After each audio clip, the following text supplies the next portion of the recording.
รายการต่อจากนี้ไป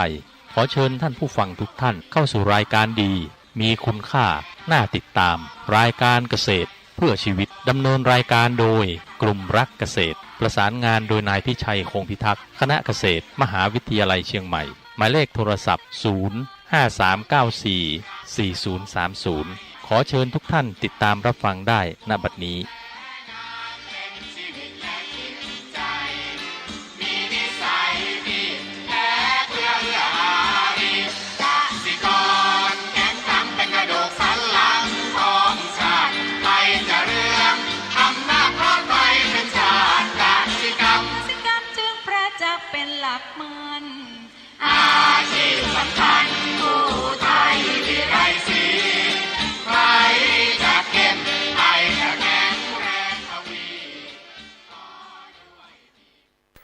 สวัสดีครับท่านผู้ฟัง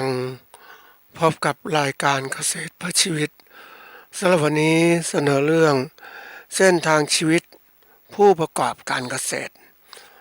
ก่อนเข้าสู่รายการก็มีธรรมะมาฝากท่านผู้ฟังหัวข้อจากหนังสือพจนานุกรมพุทธศาสตร์ฉบับประมวลศัพท์เรียบเรียงโดยเทพเวทีประยุทธ์โตมหาจุฬาลงกรณราชวิทยาลัยพิมพ์เผยแพร่ปี2533หัวข้อธรรมะวันนี้คือสภาพหรือสภาวะแปลว่าความเป็นเองสิ่งเป็นเองหรือแปลว่าธรรมดาสภาวะธรรมหลักแห่งความเป็นเองสิ่งที่เป็นเองตามธรรมชาติของเหตุปัจจัยทีนี้ตัวก็จะตามมาก็คือสภาวะทุกข์คือทุกข์ที่เป็นเองตามคติแห่งธรรมดาได้แก่ทุกข์ประจำสังขารคือชาติชรามรณะอันนี้เป็นสิ่งที่ตามมาสิ่งที่อยากจะกล่าวในที่นี้คือสภาพนี่แหละสภาพหรือสภาวะเนี่ยมันเป็นมันเองเป็นไปตามธรรมดาธรรมชาติแต่ถ้าเรามองให้ลึกซึ้งเนี่ยคือความที่จะเกิดขึ้นทั้งหมดเนี่ยมันก็มีความเป็นไปเองของสิ่งที่เป็นเองตามธรรมดาของเหตุปัจจัยเหตุปัจจัยมันมีตลอดเวลาเมื่อมันเปลี่ยนเหตุปัจจัยเปลี่ยนสภาวะก็ต้องเปลี่ยนทีนี้สภาวะมันเปลี่ยนแล้วเนี่ยแน่นอนความเป็นทุกข์ทนไม่ได้สำหรับสิ่งที่ไม่เปลี่ยนแปลงก็อยู่ทนไม่ได้ก็ต้องถูกทำให้เปลี่ยนหรือความเป็นไม่สบายกายไม่สบายใจและสิ่งต่างๆมันเปลี่ยนเพราะฉะนั้นในสิ่งที่เราต้องเรียนรู้เนี่ยก็คือสิ่งต่างๆนั้นมันขึ้นอยู่สภาพหรือสภาวะที่เป็นไปโดยเฉพาะอย่างยิ่งของ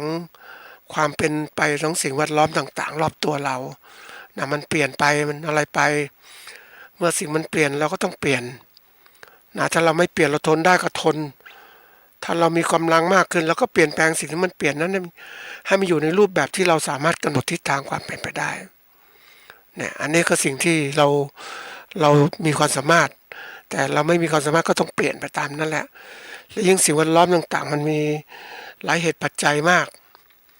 มันเปลี่ยนแปลงไปเรื่อยๆมันยิ่งใหญ่กว่าชีวิตของเราคนเดียวที่จะเปลี่ยนแปลงเพราะฉะนั้นเมื่อสิ่งมันนี้มันเปลี่ยนแล้วเราก็จำเป็นต้องอยู่กับมันอยู่กับสิ่งที่เปลี่ยนก็ต้องศึกษาสิ่งเปลี่ยนเป็นอย่างไรสภาวะแวดล้อมนั้นเป็นอย่างไรมันต้องเราจะทำจึงจะทำให้เรานั้นสามารถปรับตัวเปลี่ยนแปลงตัวเราหรือว่าสิ่งต่างๆให้มันเหมาะสมกับตัวเราเพื่อการอยู่รอดอยู่ดีมีสุขของเราอย่างไรอันนี้เป็นสิ่งที่ต้องเรียนรู้นะเพราะนั้นก็มาบอกท่านผู้ฟังเหมือนกันว่าสิ่งต่างๆนั้นรอบๆตัวนั้นเป็นสิ่งสำคัญที่เราต้องเรียนรู้ไม่ใช่ปล่อยปละละเลยปล่อยไปเลยแล้วเสร็จแล้วมันก็ภัยถึงตัวเหมือนกับที่จะบอกว่าเนี่ยโลกเรามันร้อนเพราะเราเนี่ยสร้างโลกร้อนเกิดขึ้นโดยการสร้างนะคือสร้างสภาวะเรือนกระจกด้วยการจุดไฟเผาสิ่งต่างๆความร้อนต่างๆเกิดขึ้นแล้วมันก็อบอยู่เนี่ยกินเฮาเอฟเฟกต์ที่เกิดขึ้นมันก็สร้างผลเกิดขึ้นให้เกิดตัวเราวันนี้บางคนบอกเห็นป่าไม้ทำลายอันนี้เป็นเรื่องจริงนะท่านผู้ฟังในบราซิลนั้นเป็นป่าที่อุดมสมบูรณ์มากเลย เขาก็มีการให้สัมปทานในการตัดไม้เอามาใช้ประโยชน์ของเราก็ตัดกันโอ้จนป่าจากสิ่งที่มันล่มป่าที่ว่าแล้วก็น้ำดีอะไรดีดินอากาศดีต่างๆกลายเป็นไม่มีพืชปลูกแล้วมันมีพืชปลูกก็ทำอะไรเกิดขึ้นก็ปลูกพืชเชิงเดียวมันอยู่ได้ไม่ได้อยู่ได้ไม่นานอันนี้เป็นตัวอย่างเห็นชัดในสิ่งที่กำลังจะเกิดขึ้นนี้ของเราเนี่ยแน่นอนประเทศเราเกิดขึ้นมาแล้วจากที่แต่ก่อนเราเป็นรวมต้นป่าไม้สิ่งแวดล้อมมากมายทีเดียวดีมากๆแม่น้ำก็ใหญ่โตนะแล้วก็กว้างขวางน้ำไหลดีมากแต่เมื่อเราทำลายป่าจนหมดไปแล้วจากการให้สัมปทานต่างๆแล้วก็ป่าก็มันก็เป็นป่าที่พืชที่ไม่ได้ดูแลจัดการพืชที่คงอยู่ได้ก็อยู่ไปไม่มีการจัดสรรเพราะนั้นสภาวะแห้งแล้งก็จะเกิดขึ้นแล้วเราจะทำไงจะปลูกพืชอีกไหมบางคนก็ยันจะปลูกพืชเฉพาะของตัวเองนะเหมือนคนที่ตัดไม้ทำลายป่าแถวลำไยลำพูนนั่นแหละนะครับบอกปลูกตัดไม้ปลูกลำไยปลูกยางพาราเป็นยังไงบ้างโลกมันร้อนขึ้นที่ฝนไม่ตกต้องตามฤดูกาลแล้วความแล้งเกิดขึ้นแล้วเป็นปัญหาซึ่งปัญหาเนี่ยเราต้องเรียนรู้แล้วก็รีบเอาใจใส่ดูแลจะปลูกต้นไม้ให้มันดีขึ้นไม่ปล่อยป่าแล้วเลยอย่างในประเทศอินเดียนั้นแม่น้ำเนรัญชรามันกว้างขวางจริงๆนะท่านผู้ฟังใหญ่โตมโหฬารกว้างเนี่ยก่อนมันคงชุ่มชื้นมากแต่เมื่อชาวบ้านตัดไม้หมดแล้วไม่มีใครสนใจปลูกป่ามาแทนปล่อยไปนะมันก็แห้งแล้งไปเรื่อยๆนะแล้วเสร็จแล้วมันก็ทำลายมนุษย์เราเนี่ยตัวเจ้าของประเทศก็จะเดือดร้อนไม่มีที่อยู่อาศัยความแห้งแล้งเกิดขึ้นมันร้อนจริงๆนะช่วงนี้มันร้อนสภาวะที่เกิดขึ้นรังสีดวงอาทิตย์มันเข้ามาปุ๊บมันไม่สะท้อนกลับไปสู่บรรยากาศมันอยู่ในสะสมนี่มันก็ร้อนขึ้นอบขึ้นในสภาพดินฟ้าอากาศเปลี่ยนแล้วอุณหภูมิสูงขึ้นฝนตกไม่ชะลอฝนตกเปลี่ยนแปลงทิศทางมันเอาแน่นอนไม่ได้เลยพายุก็เกิดขึ้นมากนี่คือสิ่งที่เกิดขึ้นในธรรมชาติเพราะเรานั้นไม่ได้ใส่ใจมีคนเขาใส่ใจธรรมชาติมากขึ้นเขากลัววิตกกังวลแม้กระทั่งพวกกินพลาสติกเขาไปศึกษาเรื่องของพลาสติกที่มันไปถูกโลกและพลาสติกที่มันละลายเป็นไมโครพลาสติกอยู่ในดินในน้ำต่างๆนี่มันเกิดขึ้นแล้วเรากินก็จะเป็นอะไรก็เป็นร่างกายก็เสียหายเกิดขึ้นนี่คือคนเริ่มวิตกกังวลเขาเลยมีสัญญาต่างๆพยายามทำเกิดขึ้นคือคนเนื่องจากคนไม่ตระหนักถึงภัยอันตรายจากสิ่งแวดล้อมที่เราทำขึ้นมาเนี่ยก็ไม่ตระหนักเพราะฉะนั้นก็มีกฎระเบียบที่ประเทศพัฒนาแล้วเขากลัวว่าจะถึงเขาจะร่างกฎระเบียบต่างๆเป็นพวก BCG โมเดลซึ่งเป็นเรื่องของสิ่งแวดล้อมที่ดีนะประเภทที่มันจะทำให้มนุษย์ดีขึ้นเดี๋ยวนี้มีประเทศที่บอกว่าการปล่อยคาร์บอนมากก็จะถูกอะไรจัดการประเทศใดก็ตามที่มีการปลดปล่อยมลภาวะสู่โลกก็จะมีการจัดการมากขึ้นนี่ในประเทศที่เขาตื่นตัวเขารีบจัดการแต่เราประเทศของเราก็เฉยๆมีนโยบายวางไว้แต่คนส่วนใหญ่ไม่เข้าใจและยังปล่อยอย่างที่เคยที่ผ่านมานะก็ยังจุดไฟเผาป่าเฉยๆอย่างนั้นนะมันเป็น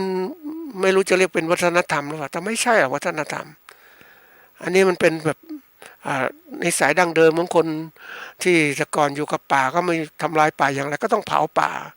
เพื่อได้พื้นที่ทำกินมากขึ้นหรือบางคนอย่างที่ไปเห็นที่แม่ฮ่องสอนอย่างเงี้ยต้นไม้หรือไม่ใช่แม่ฮ่องสอนแถวๆแม่ริมโป่งแยงแถวๆเนี้ยก็มันต้นไม้มันขึ้นอยู่ลกริมรั้วแล้วข้างๆกับเผามันขึ้นเผาไปเลยเผามันก็ลามไปสิคือมันสะอาดตาจริงแต่มันไม่มันสร้างมลภาวะเกิดขึ้นแล้วก็สร้างผลเสียต่อสิ่งแวดล้อมต่อไปแล้วความชุ่มชื้นจะมีอย่างไรมันมีพืชตายก็มีพืชดีก็มีแต่มันก็คงอยู่มันคู่กันไปมันแห้งแล้งมันก็อยู่แต่ว่าเราไม่ควรทำลายมันเราควรจะปลูกพืชที่ให้ความอุดมสมบูรณ์มากขึ้นไม่ใช่ปล่อยไปอย่างนี้อันนี้คือการมองจากสิ่งแวดล้อมแล้วก็เข้ามาสู่ตัวเองสิ่งที่ต้องคิดเหมือนกันว่าเฮ้ยนี่คือสิ่งแวดล้อมเปลี่ยน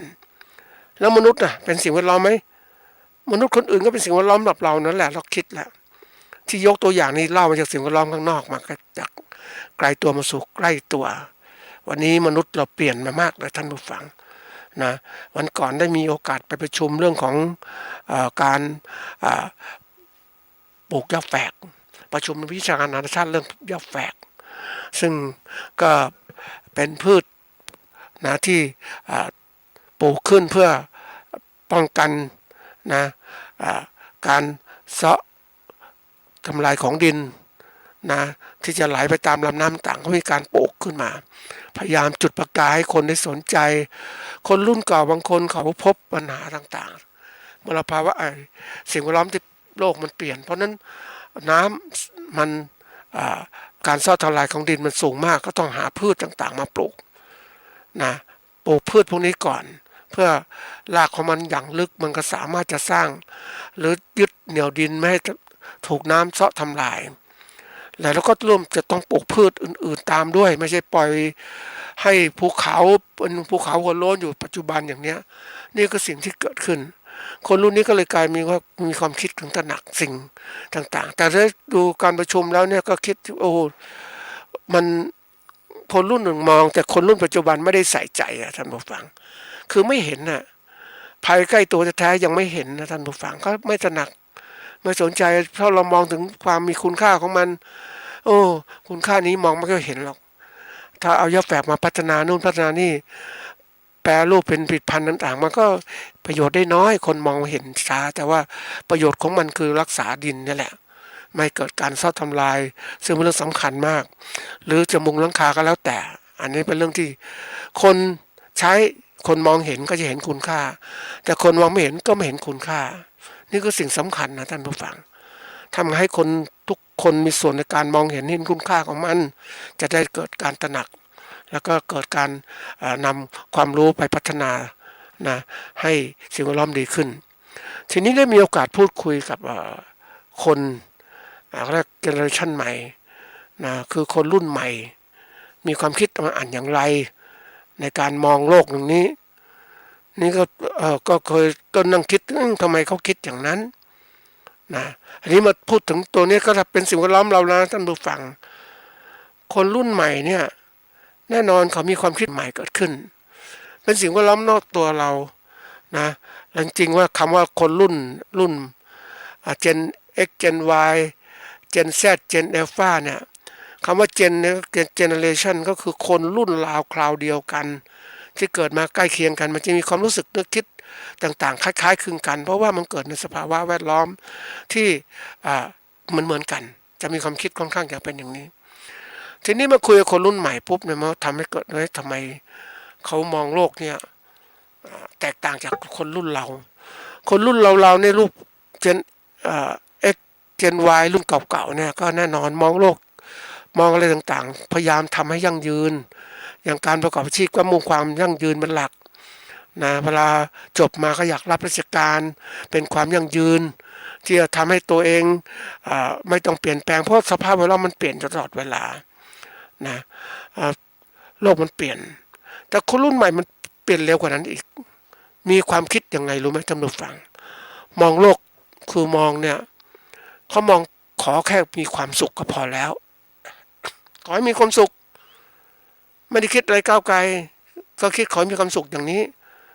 นะแต่เมื่อคิดความสุขอันนี้สุขปัจจุบันไงท่านผู้ฟังมันกลัวปัญหาคือมองแต่สุขปัจจุบันไม่ได้มองสุขข้างหน้าจะเป็นไงต้องมองสุขปัจจุบันอยากจะทำงานอะไรก็เงินเดือนดีไม่ได้มองความมั่นคงหรอกนะเอาเงินเดือนดีไว้ก่อนแค่นี้แล้วก็เปลี่ยนไปเรื่อยๆย้ายงานเขาคือว่าเขาไม่คงงานนะผิดกับคนอย่างรุ่นเก่าๆของคนญี่ปุ่นเขาจะทำงานในองค์กรเขาตลอด20-30 ปีเนี่ยแม้องค์กรจะตกลำบากเขาก็ทำอย่างวิสาหกิจไม่ใช่วิสาหกิจบริษัทหนึ่งในประเทศไทยเนี่ยผลิตเสื้อผ้าเนาะก็เขาก็ทนตั้งแต่คนรุ่นสร้างขึ้นมาบุกเบิกสร้างบริษัทขึ้นมาคนงานก็ทำงานกันต่อเวลาไม่ค่อยย้ายงานอยู่กัน20 ปีแม้เกิดวิกฤตเศรษฐกิจต่างๆคนงานก็ไม่ลาออกยังอยู่เจ้าของบริษัทก็ให้ออกก็ไม่อยากออกเพราะลดเงินเดือนก็เอาขออยู่เพราะอยู่มานานแล้วอันนี้คือความที่มุ่งมั่นในการทำงานแต่คนรุ่นใหม่ไม่ใช่ เอาอะไรที่ดีกว่าไปอันไหนไปเพราะนั้นความที่เขาคิดมองความยั่งยืนจึงไม่ค่อยมองเห็นเขาก็เปลี่ยนไปเรื่อยๆอะไรที่ดีก็เปลี่ยนอยากจะใช้อยากจะกินอะไรก็คิดอยากใช้เร็วเหมือนอยากจะมีรถยนต์อยากจะมีอะไรก็ซื้อเลยกู้หนี้ยืมสินมาแล้วก็เอายอมเพราะว่ามีความสุขเนี่ยมันเหมือนกับว่ามองโลกอย่างแจ่มใสไม่มีอันตรายไงแต่คนรุ่นเก่าเขาผ่านมาเขาไม่อยากเขาจะไม่คิดจะไปจะไปเสียอย่างวันหนึ่งไปเจอคนอันนี้ก็เป็นตัวอย่างที่ยกตัวอย่างให้ท่านผู้ฟังก็ไปเจอคนหาเช้ากินค่ำนะก็มันก็ว่ามันมีอะไรได้ไม่มากแต่วันหนึ่งรถยนต์ที่คันเก่าเขาเสียมันมันเก่ามากอ่ะมันเสียก็ด้วยความคิดแหมมันเก่ามันเสียแล้วมันซ่อมบ่อยๆไม่ไหวอ่ะซื้อใหม่เลยที่ใหม่มันแพงนะท่านผู้ฟังโอ้โหนะรถคือถ้าซื้อเงินสดก็ไม่เท่าไหร่นะรถมือสองเนี่ยแต่นี่ผ่อนเขาต้อง4-5 แสนอย่างเงี้ยหลายปีทีเดียวเลยแล้วตัวเองก็มีรายได้เดือนไม่ถึง10,000อย่างเงี้ยแล้วต้องผ่อนเดือนละ6,500อย่างเงี้ยโอ้โหมันโหดนะท่านผู้ฟังโหดมากคือการที่เขาคิดสั้นๆนะเขาไม่มองการไกลแล้วมันลำบากก็มาจำกัดจำเขียนเรื่องการกินการใช้ให้น้อยลงอะไรต่างๆแล้วรายได้ก็ไม่มั่นคงเพราะว่าต้องเป็นลูกจ้างเป็นแรงต่างทำงานรายวันอย่างเนี้ยแล้วจะมีเงินที่ไหนมาผ่อนนี่ก็ความเสี่ยงนะเขามองโลกแบบนี้คือขอมีความสุขมีรถยนต์ใช้หลีกเลี่ยงปัญหาเก่ามาสู่ปัญหาใหม่เขาเปลี่ยนอย่างเงี้ยก็กลายเป็นเฮ้ยนี่เหมือนกันคนรุ่นใหม่ๆเดี๋ยวนี้อยากจะกินจะใช้อะไรไม่ได้มองเวลาอะไรต่างเช่าไว้ก่อนเช่าไว้สมัยก่อนมันเช่ามันก็ดีอย่างหนึ่งนะหรือผ่อนไว้ก็ดีนะไม่หนักตัวเกินไปแต่ความที่ว่ามันสิ่งต่างๆมันไม่มั่นคงอะท่านผู้ฟังเมื่อมันคงปุ๊บมันก็ลามมาถึงการประกอบการตัวเองเลยมันจะเปลี่ยนไปหมดเลยนะทีนี้พวกที่เจนที่เราเกี่ยวข้องที่สุดก็คือเจนที่เรียกว่าจะเกี่ยวข้องมากที่สุดอย่างพวกเราเองเนี่ยนะเจน X เจน Y ก็เกิดมาแล้วทีนี้รุ่นที่ว่าเกี่ยวข้องมากสุดคือพวกที่เกิดในเจน Z ก็คือปีพศ2540เป็นต้นมาเนี่ยพวกเนี้ยที่มันเกิดขึ้นมามีเขาเรียกว่ามีความรู้เรื่องของ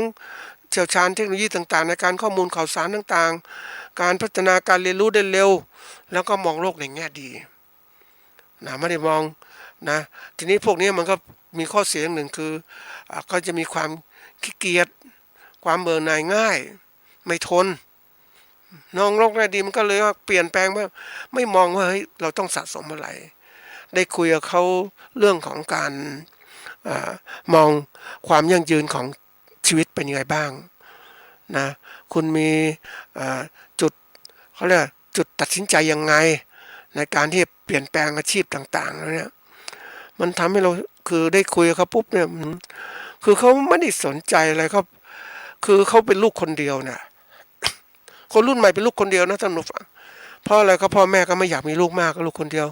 เขาก็ทำอะไรก็ได้ที่อยากทำเงินเอาเงินไว้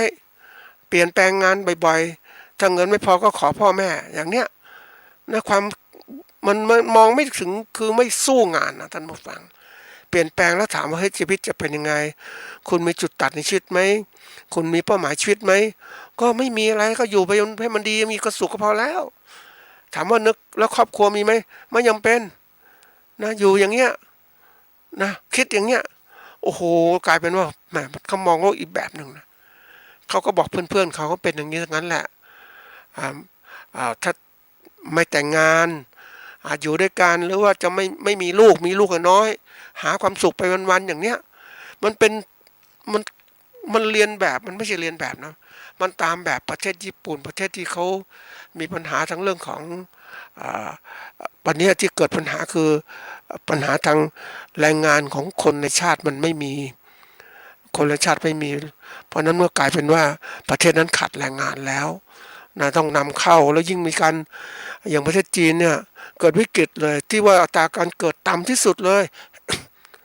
แล้วก็ไม่มีแรงงานคนก็พยายามจะส่งเสริมแต่ก่อนก็มีลูกคนเดียวเดี๋ยวนี้ให้ไป2 คนคนก็ไม่อยากมีอีกนะกลายเป็นปัญหาใหญ่ของประเทศเลยซึ่งประเทศชาติถ้าไม่มี ชนไม่มีคนรุ่นใหม่มาแทนคนรุ่นเก่านะถามว่าจะเป็นอะไรเกิดขึ้นก็เกิดปัญหาใหญ่เกิดขึ้นแล้วประเทศไปไม่ได้แล้วท่านผู้ฟังอันนี้คือเรื่องใหญ่ที่จะเกิดขึ้นข้างหน้าเนี่ยเพราะฉะนั้นเราต้องคิดการมองอะไรต่างๆให้มันครอบคลุมอย่างแนวคิดของคนที่เจน Z เนี่ยนะเราจะมาเจนอัลฟาเนี่ยกลายเป็นว่าเฮ้ยพวกนี้เขาคิดอะไรแปลกๆทั้งนั้นเลยเราเป็นคนรุ่นเก่าก็จริงแต่โลกของเขาเนี่ยเขามองอะไรที่แบบมันมองเหมือนกับว่าทุกอย่างดีหมดอะมองโลกในแง่ดีดีไม่มองเห็นผลเสียเกิดขึ้นเพราะอะไรมองแต่ส่วนดีที่ผิวเผินอะเหมือนกับว่าเราเอาง่ายๆชีวิตมีความสุขก็พอแล้วนะใช้ชีวิตวันๆขอให้มีความสุขกินอิ่มนอนหลับพอแล้วคือไม่ได้มองว่าอย่างคนรุ่นเก่าๆที่เรายังเคยเป็นเนี่ยถามว่าเฮ้ยเรามองพ่อแม่ของเราเนี่ยมองเราอย่างน้อยให้ลูกเนี่ยมีกินมีใช้ท่านก็ทำงานหนักเพื่อจะเก็บเงินให้ลูกใช้ให้ลูกส่งให้ลูกเรียนสูงเพื่อได้ฉลาดมีการงานที่ดีแต่รุ่นนี้ไม่ใช่นะท่านผู้ฟังดูมองแล้วมันเหมือนกับมันทำงานยิ่งเจอคนที่เขาเล่าให้ฟังบางคนมีการศึกษาดีนะท่านผู้ฟังเขาก็เกษียณตัวเองอะทำงานสัก10-20 ปีไม่ถึง60 ปีเกษียณก่อนแล้วเออร์ลี่เลยไปเที่ยวหาความสุขกับตัวเองทำงานเก็บเงินหาความสุขตัวเองก็คิดอย่างนั้นนะเพราะนั้นนี่ก็คิดสั้นๆแบบนี้มันทำให้เกิดความไม่มั่นคงเกิดขึ้นไม่ได้มองการยาวๆที่มันเกิดขึ้นมาเพราะฉะนั้นมันกระทบทั้งหมดเลยวันนี้กลายเป็นว่าต่อไปแรงงานของคนรุ่นใหม่ก็ไม่ค่อยมีแล้วนะต้องจ้างแรงงานอื่นๆหรือจ้างหุ่นยนต์ทำงานเหมือนโลกเกษตรที่ไปดูมันสมมติว่ารุ่นปัจจุบันเนี่ยคือมันขาดแคลนแรงงานนะท่านผู้ฟังเขาก็เลยมีการใช้โดรนนะเครื่องบินนะที่ควบคุมด้วยวิทยุบังคับเนี่ยพ่นเขาเรียกพ่นยาฆ่าแมลงไม่พอเดี๋ยวนี้ให้ปุ๋ยท่านผู้ฟังโดนบินให้ปุ๋ยกับการเกษตรของเขาเพราะอะไรก็คนที่เกษตรมันยุ่งมากแล้วไม่มีแรงงานก็ต้องใช้แบบนี้นะเอาปุ๋ยใส่ในโดรนให้มันบินไปตามกำหนดทิศทางบินแล้วก็กลับไปมาให้ปุ๋ยเลยมันต้องใช้แรงงานคนนี่คือเกิดขึ้นมาเพราะนั้นการเกษตรต่างๆจะเริ่มเปลี่ยนหมดแล้วเริ่มที่จะใช้อะไรต่างๆมาช่วยคือแรงงานมันไม่พอแล้วนะมันเกิดขึ้นจริงๆนะท่านผู้ฟังนี่เกิดขึ้นมาแล้วต่อไปข้างหน้าจะเกิดขึ้นหนักทีเดียวเพราะว่าถ้าคนรุ่นใหม่ไม่แต่งงานไม่มีลูกหรือไม่คิดอะไรสะสมก็อยู่มองโลกสั้นๆแค่นี้มันก็กลายเป็นว่าเฮ้ยนี่โลกเกษตรจะเปลี่ยนอย่างหนักทีเดียวนี่ที่ยกตัวอย่างเนี่ยเป็นเรื่องของสิ่งแวดล้อมนะทางธรรมชาติแล้วก็คนที่สิ่งแวดล้อมใกล้ตัวเราเนี่ยมันเปลี่ยนมาแล้วเนี่ยแล้วก็คนก็พวกนี้ก็กลายเป็นผู้บริโภคที่เปลี่ยนอีกจากกินแล้วก็กินนู่นกินนี่กินไปเลยกินไม่ใช่กินแต่ก่อนเรากินข้าวราดแกงกินบ่อยๆเดี๋ยวนี้ไม่ละเดี๋ยวนี้คนรุ่นใหม่เนี่ยกินนู่นกินนี่กินสลับไปมาเพราะนั้นการบริโภคมันไม่มั่นคงท่านผู้ฟังอยากจะกินอะไรกินเพราะว่ามันมีให้เลือกมากเพราะนั้นเราจะผลิตสินค้าอย่างเดียวเกษตรอย่างเดียวไม่ได้นะอย่างปลูกจะก่อนเราปลูกมะม่วงอย่างเดียวก็ได้อยู่ได้สบายแล้วคนก็กินม่วงเพราะว่ามะม่วงก็ไม่มากแล้วคนก็กินซ้ำแล้วซ้ำอีกเดี๋ยวนี้ไม่ใช่บางคนจะกินมะม่วงกินอย่างนู้นเดี๋ยวกินทุเรียนดีมันมีหลากหลายจริงๆมันสิ่งที่เกิดขึ้นเพราะนั้นความไม่แน่นอนในการตลาดผิดผลเกษตรก็จะเกิดขึ้นอีกลามไม่อีกทุกเรื่องเลยยิ่งไปเจอสภาวะอย่างเนี้ยอาหารการกินมีราคาแพงอีกนะเพิ่มขึ้นมานะมันเพิ่มขึ้นมากทีเดียวนะท่านผู้ฟังคือสมมุติว่าค่าแรงเราเนี่ยจะเพิ่มเท่าไหร่สมมุติจาก300เป็น450มันเพิ่มได้ประมาณ150 บาทเองใช่ไหมต่อวันอย่างเนี้ยอันนี้ที่ค่าอาหารการกินมันเพิ่มมานะโอ้มันก็เพิ่มอัตราที่มากขึ้นนะอัตราที่เพิ่มมากเพราะนั้นอันเนี้ยเป็นสิ่งที่น่ากลัวมากว่าการที่เกิดสภาวะแบบเนี้ยก็จะเกิดผลกระทบต่อเรื่องเศรษฐกิจอย่างสูงทีเดียวมันลามมาทุกเรื่องเลยนะก็จะมาเข้าสู่เรื่องที่สำคัญที่จะพูดวันนี้ ก็คือเรื่องของเอ่อเส้นทางหรือเป้าหมายชีวิตของผู้ประกอบการเกษตรนะมาดูความหมายแต่ละตัวบางทีเราทางรายการได้พูดถึงเป้าหมายชีวิตวัตถุประสงค์เป้าหมายชีวิตเป็นหลายครั้งอันนั้นก็มองไปเรื่องของทั่วๆไปแต่วันนี้เนี่ยมองลึกไปเลยนะครับมองลึกไปถึงเกษตรผู้ประกอบการเลยเราไม่ได้มองเกษตรกรแล้วเกษตรกรเนี่ยคงจะไปไม่ไหวในการที่จะอยู่ในโลกอย่างนี้เกษตรกรถ้าจะอยู่โลกอย่างนี้โลกปัจจุบันเนี่ยก็กลายเป็นผู้ที่เรียกว่าปลูกพืชเลี้ยงสัตว์เพื่อกินของตัวเองขายเล็กน้อยอยู่อย่างเงี้ยไม่สามารถจะเติบโตที่เป็นใหญ่โตได้เพราะว่าการที่จะเติบโตใหญ่โตได้เนี่ยก็ต้องมีความรู้เรื่องการค้าการขายเรื่องอะไรต่างๆมากนั่นเป็นเรื่องที่เขาเรียกมันมันต้องเรียนรู้มากขึ้นอ่ะไม่ใช่ว่าใครๆก็เป็นเกษตรกรทำได้ทั้งหมดใช่เป็นเกษตรกรแต่เกษตรกรแบบไหนล่ะแต่เกษตรกรที่มีคุณภาพสูงที่จะร่ำรวยได้เนี่ยมันต้องเก่งจริงๆนะนี่คือสิ่งที่พูดวันนี้ก็คือเอาเฉพาะผู้ประกอบการเกษตรดูความหมายที่ก่อนนะว่าเป้าหมายชีวิตของผู้ประกอบการเกษตรนะเป้าหมายเนี่ยคำว่าเป้าหมายคืออะไรเป้าหมายคือบุคคลหรือสิ่งที่ใช้เป็นเป้าหมายแห่งการโจมตีหรือเป็นศูนย์กลางแห่งการใส่ใจหรือสังเกตนะอันนี้ครอบคลุมนะนี่มันก็จะมีเขาเรียกว่าความมุ่งหมายเจาะจงนะใส่ใจเพราะมันต้องสังเกตละเนี่ยนี่คือเป้าหมายเราต้องมีข้อสังเกตเป้าหมายก็ชีวิตคือความเป็นอยู่ของผู้ประกอบการนะก็คือผู้ที่ประกอบเกษตรคือผู้ที่นำปัจจัยเกษตรมาสร้างผลกำไรบริหารให้เกิดผลกำไรให้มากขึ้นเพราะนั้นก็จะมองถึงเรื่องการผลิตที่ใช้ปัจจัยผลิตต่างๆมองเรื่องการค้าการขายการตลาดที่จะทำกำไรอย่างไรให้มันอยู่ได้ในตัวเองทีนี้ตรงนี้สำคัญอย่างไรสำคัญมากสำหรับโลกปัจจุบันที่เราจะอยู่รอดอย่างเนี้ยอย่างที่กล่าวไว้ตั้งแต่เริ่มต้นว่าสิ่งแวดล้อมมันเปลี่ยนหมดแล้วสิ่งแวดล้อมเปลี่ยนนะการประกอบการบริหารจัดการก็ต้องเปลี่ยนด้วยไม่ใช่ว่า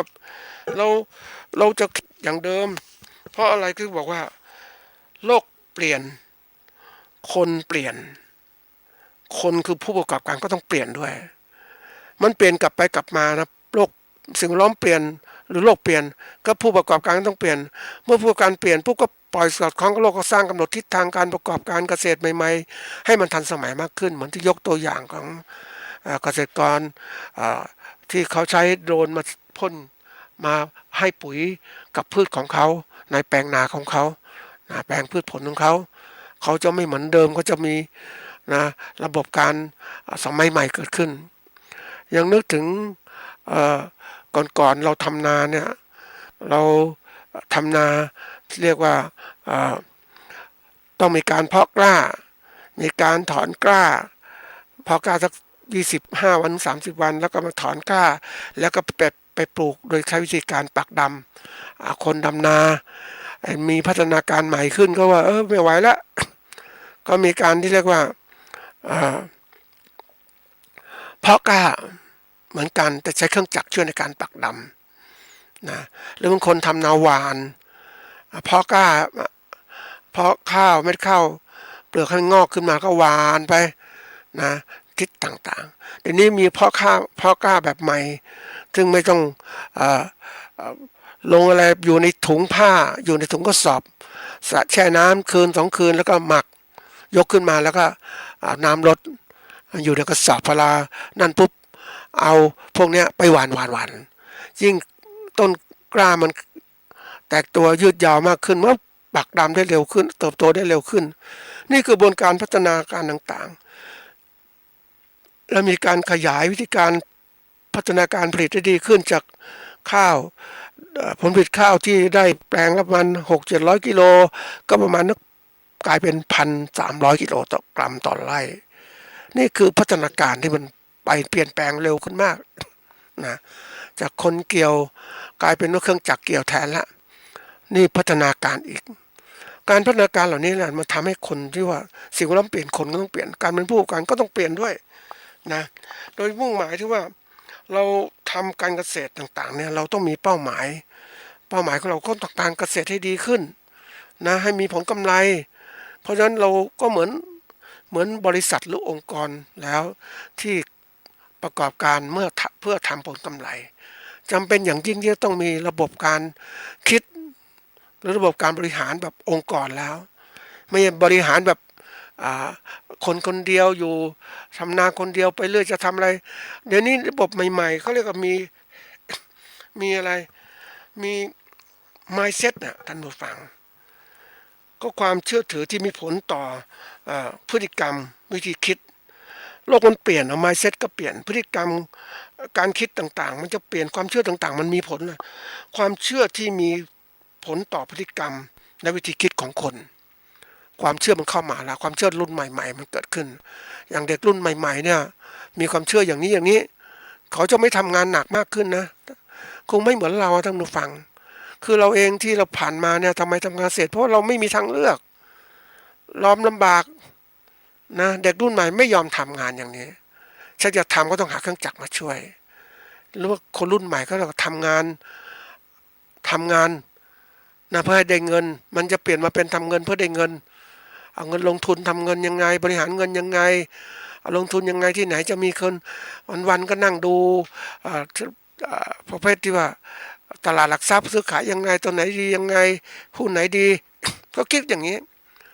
เขาไม่มาทำบางทีได้คุยกับพวกนี้มันก็แปลกดีเหมือนกันนะฟังว่าเขา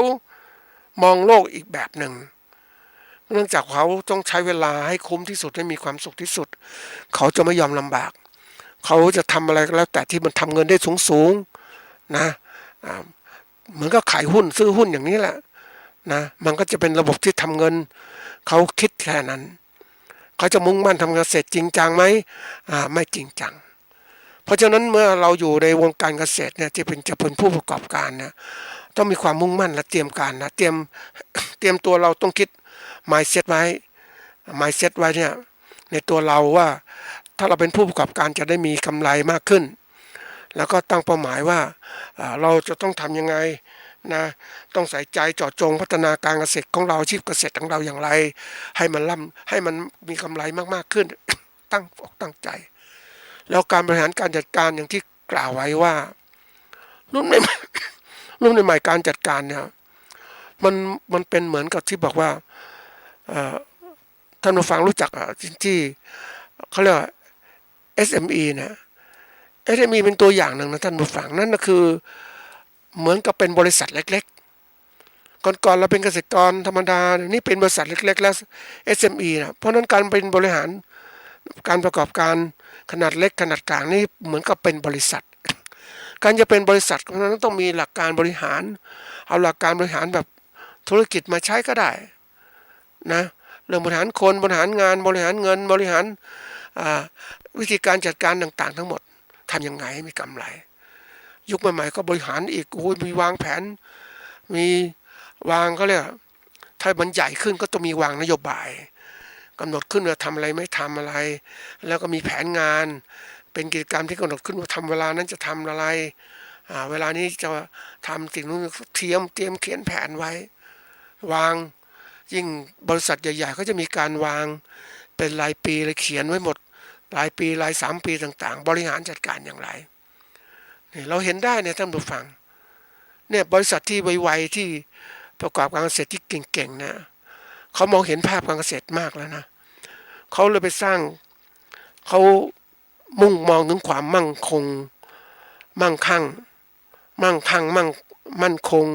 ของการประกอบการธุรกิจของเขามองอันดับแรกคือเรื่องของการครองตลาดให้ได้ซะก่อนครองตลาดได้ทำไงให้สินค้าไปถึงผู้บริโภคให้เร็วที่สุดดีที่สุดนะให้ผู้บริโภคได้เห็นได้ใช้อันนี้มองละเขาเติมการขยายธุรกิจแล้วเสร็จแล้วก็เติมคนเข้าไปนี่การเติมคนหาคนเนี่ยเขารู้ว่าคนรุ่นใหม่มันเป็นอย่างนี้นะรุ่นใหม่เนี่ยจะไปเอาคนที่ธรรมดาที่เรียนรู้ธรรมดาทั่วไป มันมีความจงรักภักดีแล้วมีช่องทางเลือกมากขึ้นผู้ช่องทางเลือกของคนมีมากขึ้นคนก็จะเปลี่ยนแปลงงานต่างๆมากขึ้นเพราะฉะนั้นเขาทำยังไงเขาเตรียมคนเขาเลยโดยเฉพาะว่าผลิตคนเพื่อไปทำงานในบริษัทของเขาอย่างเนี้ยนะเขาสอนคนทำคนให้เต็มที่ให้คนเก่งอย่างนี้เพื่อทำงานบริษัทเขาดีที่สุดทีนี้คนพวกนี้จะย้ายทำงานที่อื่นเหรอก็มีความรู้เฉพาะเรื่องที่ตัวเองเรียนรู้เหมือนพวกที่เรียนจบบัญชีจากที่เขาโรงเรียนพวกเอกชนที่เขาสร้างนักการบัญชีของเขาให้ไปทำงานบริษัทพิมพ์ดีดต่างๆแล้วเนี้ยพวกนี้จะเจาะจงจะไม่มีความรู้มากมายเพราะฉะนั้นเวลาไปทำงานก็อยู่บริษัทนั้นนานคือช่องทางเลือกมันถูกจำกัดใช่ไหมก็อยู่บริษัทอย่างนี้เพราะฉะนั้นเขาจะสร้างคนโรงเรียนพวกนี้พยายามรับคนที่เขาเรียกเรียนอื่นๆไม่ได้หรือเรียนพยายามสร้างช่องทางใหม่เพื่อจะทำยังไงเอาคนที่แบบว่าเข้าในระบบการศึกษาปกติไม่ได้อาจจะเรื่องข้อจำกัดว่าเรียนไม่เก่งหรือว่าไม่มีเรียนเก่งก็จริงแต่ไม่มีทุนเรียนก็เอามาเข้าทางนี้เขาก็สร้างโอกาสสร้างช่องทางเอาคนพวกนี้เข้ามาเรียนมาฝึกสัก2-3 ปีนะ3 ปีเก่งแล้วก็ไปทำงานบริษัทให้เงินเดือนสูงทีเดียวเพื่อลุงจูงใจแล้วก็พวกนี้ทำงานไปโอ้ก็เก่งนะท่านผู้ฟังก็จะย้ายไปที่ไหนไปที่อื่นไปไม่ได้แล้วเพราะเงินเดือนก็สูงแล้วก็ไปที่อื่นเงินไม่สามารถจะทำงานได้เพราะว่ามันไม่มีความเจาะจงนี่ก็สร้างคนเจาะจงให้กับบริษัทของเขาก็เลยสามารถครอบครองเป็นผู้ประกอบการรายใหญ่มากทำได้ทุกอย่างนั่นเองนี่คือตัวอย่างเพราะนั้นเราเองถ้าเราคิดถึงการประกอบการเกษตรของเราเนี่ยเราก็เตรียมคนวันนี้เราเตรียมลูกหลานเราไม่ได้แล้วเพราะลูกหลานของเรานั้นไปทำงานอื่นหมดแล้วเขาไม่ชอบการเกษตรเป็นหนักเพราะนั้นวันนี้ต้องคิดหนักทีเดียวว่าเฮ้ยถ้าเราสร้างลูกหลานเราไม่ได้นะเราก็ต้องสร้างคนใหม่ขึ้นมาแล้วเป็นเหมือนบริษัทนั่นแหละบริษัทประกอบการเกษตรก็นึกถึงบริษัทผลิตเมล็ดพันธุ์นะท่านผู้ฟังคือเขาสร้างตลาดไว้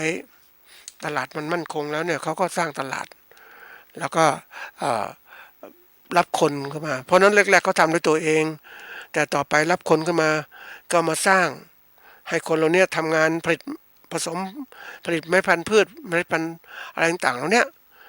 เมล็ดพันธุ์พืชพันธุ์ใหม่ๆเกิดขึ้นเพราะนั้นก็จะกลายเป็นบริษัทผลิตเมล็ดพันธุ์ซึ่งรับแรงงานจากทั่วไปมาแล้วแต่คนพวกนี้ชำนาญให้เงินเดือนสูงรอดใจไม่ย้ายงานบ่อยเนี่ยเราเองก็ต้องคิดอย่างนี้ถ้าเราอยู่ในวงการเกษตรก็ต้องพยายามคิดใหม่ๆว่าเฮ้ยต่อไปเนี่ยเราไม่สามารถที่จะมาเขาเรียกอะไรทำด้วยตัวเองหมดแล้วเพราะว่าทำเองตัวเองไม่ไหวนะท่านผู้ฟังถ้าเราเล็กอย่างที่เคยกล่าวว่าเล็กๆมันอยู่ไม่ได้ขนาดที่พอเหมาะอยู่ได้ขนาดใหญ่เกินไปเนี่ยเราก็สู้ใหญ่ๆก็ไม่ได้เพราะฉะนั้นต้องมีขนาดที่พอเหมาะตัวเองก็สร้างโลกของตัวเองนั่นแหละ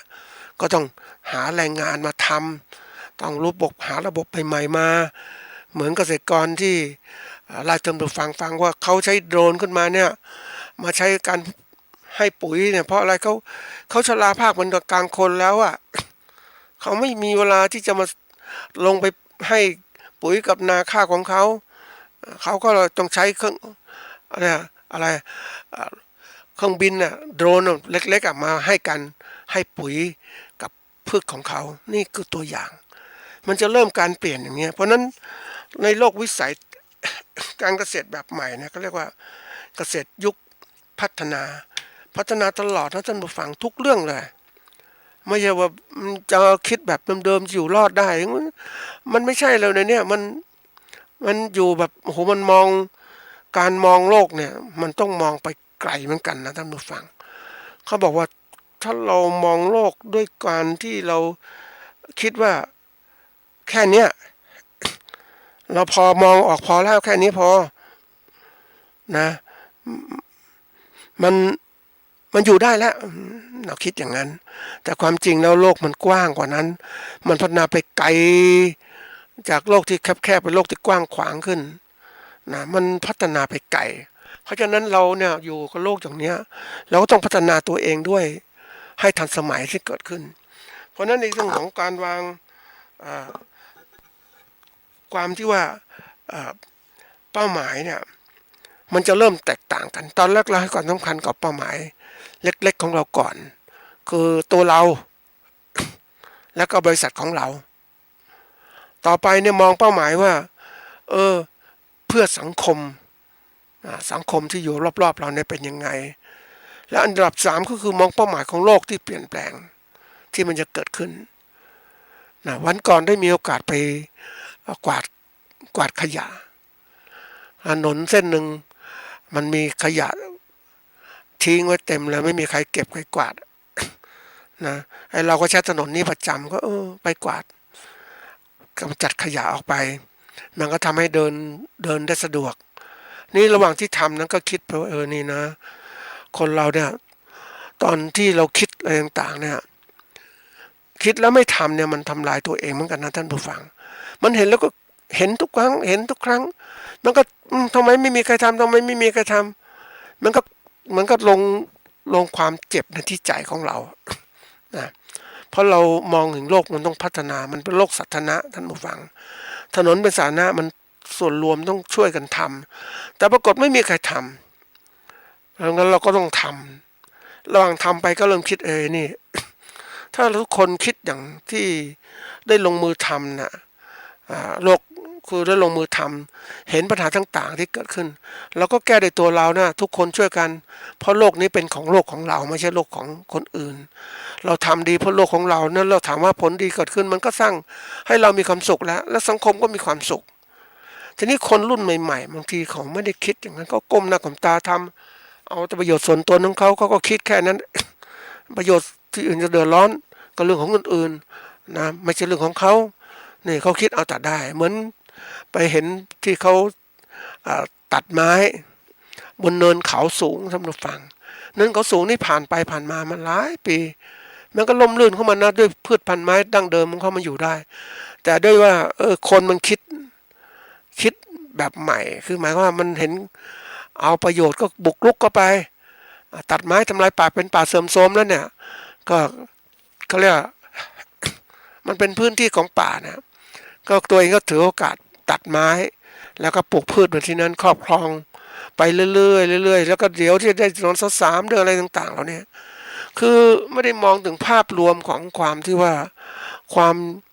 อุดมสมบูรณ์ความยั่งยืนของสิ่งแวดล้อมคือเห็นกับตัวเห็นกับได้แหละนั่นก็สร้างผลเสียที่เกิดขึ้นนั่นเองเหมือนนึกถึงทำไมบริเวณเขาใหญ่ท่านผู้ฟังถ้ามีโอกาสไปที่เขาใหญ่นี่โอ้มันดีมากนะท่านผู้ฟังอุทยานแห่งชาติเขาใหญ่เป็นพืชพันธุ์ไม้สูงแล้วก็มันก็ล่มลื่นมันก็ไม่ไกลทะเลท่านผู้ฟังฝนก็ตกเพราะนั้นป่าก็อุดมสมบูรณ์ใช่ไหมเพราะนั้นรอบคือป่าอุดมสมบูรณ์คนรอบป่าก็อยู่อย่างล่มลื่นนะท่านผู้ฟังล่มลื่นมีความสุขบางคนก็มันก็เลยไปสร้างบ้านแถวนั้นอากาศดีอ่ะมันเย็นสบายเพราะมีป่าอยู่แล้วมันก็ดึงฝนดึงอะไรต่างๆมาความลมแต่ที่ถ้าไม่มีป่าทีนี้คนก็ตัดไม้ทำลายป่าเมื่อเราอยู่ใกล้ๆดอยสุเทพนั่นแหละเหมือนกันเลยท่านผู้ฟังคงก็อยากได้พื้นที่ตรงนี้เพราะมันร่มเย็นแต่ถามว่าตอนคุณที่เจตนาคุณที่มาทำไงคุณทำลายป่าในเทือกเขาดอยสุเทพทั้งหมดเนี่ยแล้วมันจะร่มรื่นไหมล่ะมันก็ไม่ร่มรื่นเหมือนกันนะท่านผู้ฟังคนเราน่ะถ้าเราไม่มองโลกให้กว้างขึ้นมันเห็นแก่ตัวมากขึ้นมันอันตรายวันนี้โลกมันเป็นที่มันเดือดร้อนแล้วเป็นปัญหาเนี่ยเพราะการที่คนนั้นมองแต่ตัวเองมองแต่สั้นๆแล้วไม่ยอมทำอะไรเพื่อส่วนรวมมันก็เป็นปัญหาที่เกิดขึ้นนั่นเองวันนี้ที่จะเกิดขึ้นข้างหน้าเนี่ยต้องบอกว่าโลกเกษตรมันต้องได้รับผลแน่นอนก็คือภัยแล้งที่เกิดขึ้นภัยแล้งที่เกิดขึ้นคนที่ออกข่าวเนี่ยรัฐบาลเตือนมาให้คนได้เตรียมตัวรับภัยแล้งนี่เกษตรกรบางคนที่เขามีเงินเขาก็เตรียมตัวรับภัยแล้งเขาขุดบ่อสระน้ำต่างๆเตรียมน้ำต่างๆไว้หมดเลยเตรียมบ่อน้ำมารองรับฝนเพราะว่าเขาอยู่บนที่ดอนเขาต้องทำเอาไว้ก่อนแล้วถามว่าเฮ้ยต่อไปที่ล่างจะทำยังไงไม่มีน้ำก็ขุดน้ำใต้ดินได้ไหมขุดได้แต่ไม่มีน้ำแล้วท่านผู้ฟังเดี๋ยวนี้คนทุกคนก็เตรียมการจะขุดน้ำใต้ดินแล้วหาทางเอาตัวเองรอดถามว่าให้ต่อไปจะเป็นยังไงมันเกิดสภาวะแบบนี้ที่เกิดขึ้นเหมือนกับที่เคยเล่าให้ท่านผู้ฟังที่ว่า สุโขทัยพิจิตรแถวเนี้ยนะที่เขาปลูกพืชนะถามว่าแหล่งน้ำไม่ค่อยมีนะท่านผู้ฟังเพราะว่าแหล่งน้ำธรรมชาติ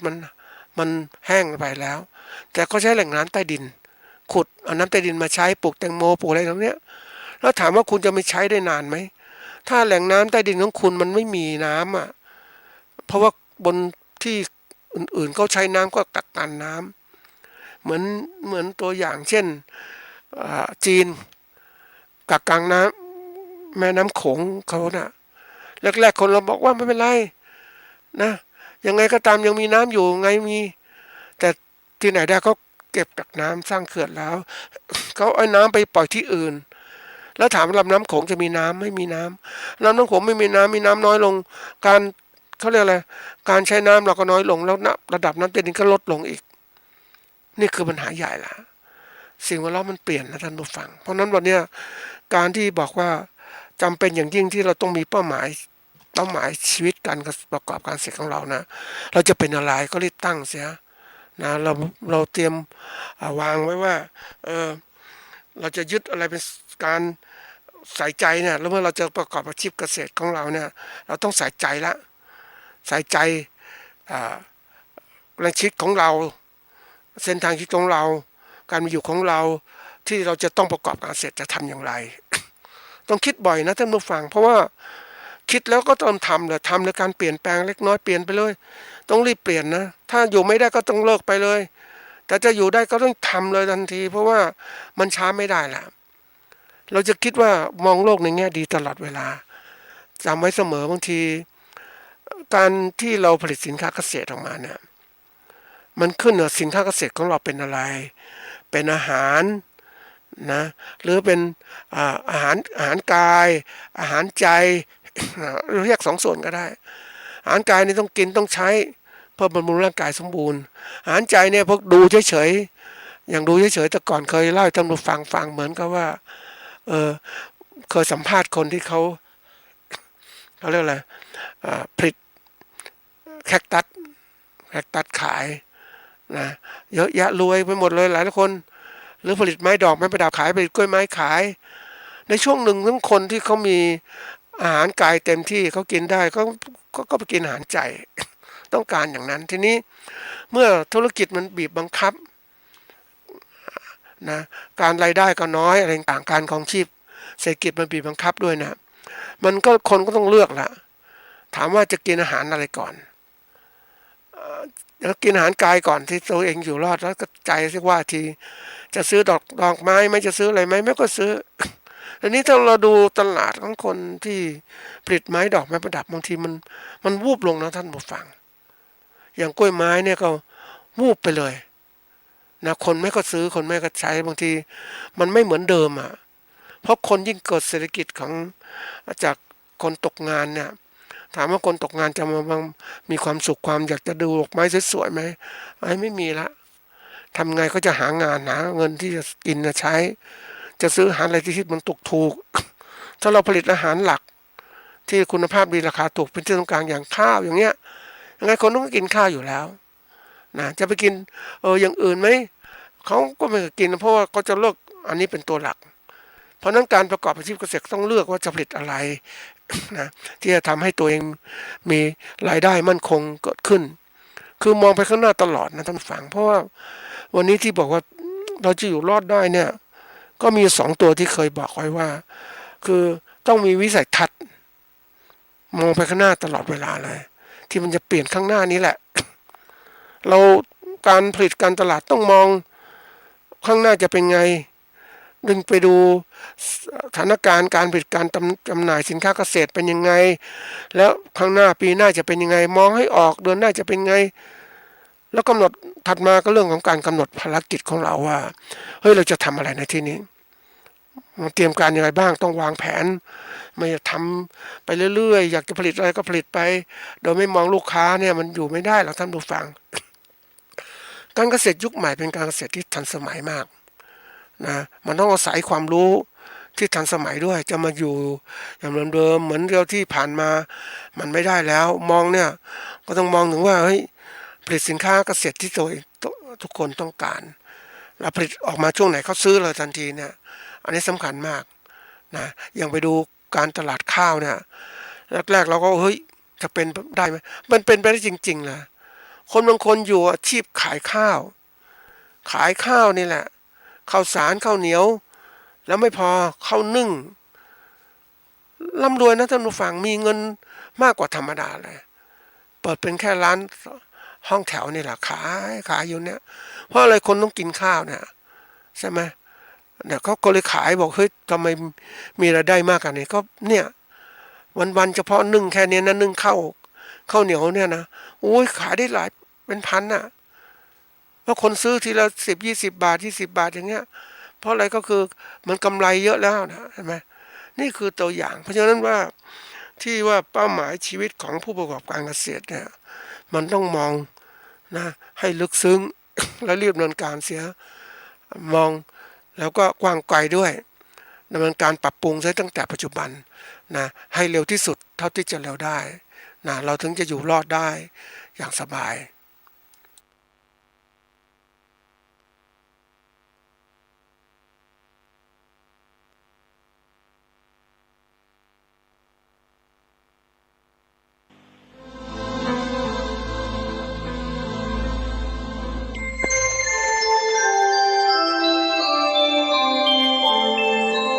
ขณะนี้ท่านกำลังฟัง